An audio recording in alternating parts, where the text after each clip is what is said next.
Good morning, Mr Van Rompuy. You have been in office for 1 year, and in that time the whole edifice is beginning to crumble. There is chaos. The money is running out. I should thank you. You should perhaps be the pin-up boy of the Eurosceptic movement. But just look around this chamber this morning. Just look at these faces. Look at the fear.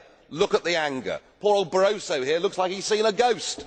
You know, they are beginning to understand that the game is up, and yet in their desperation to preserve their dream they want to remove any remaining traces of democracy from the system.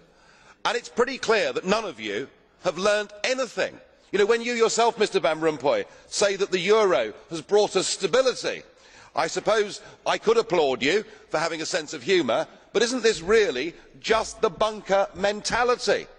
You know, your fanaticism is out in the open. You talked about the fact that it was a lie to believe that the nation state could exist in a 21st century globalised world. Well, that may be true in the case of Belgium, who haven't had a government for 6 months, but for the rest of us, right across every member state in this union, and perhaps this is why we see the fear in the faces, increasingly people are saying, we don't want that flag, we don't want the anthem, we don't want this political class, we want the whole thing consigned to the dustbin of history.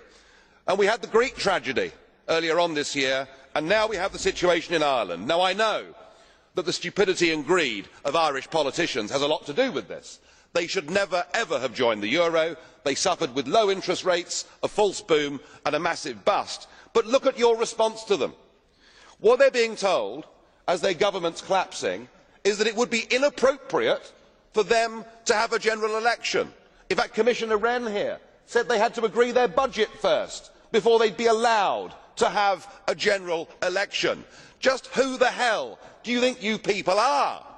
You are very, very dangerous people indeed. Your obsession with creating this euro state means that you are happy to destroy democracy. You appear to be happy for millions and millions of people to be unemployed and to be poor. Untold millions must suffer so that your euro dream can continue. Well, it will not work, because it is Portugal next.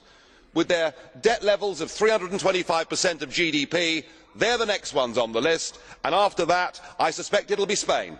And the bailout for Spain would be 7 times the size of Ireland, and at that moment all of the bailout money has gone. There will not be any more.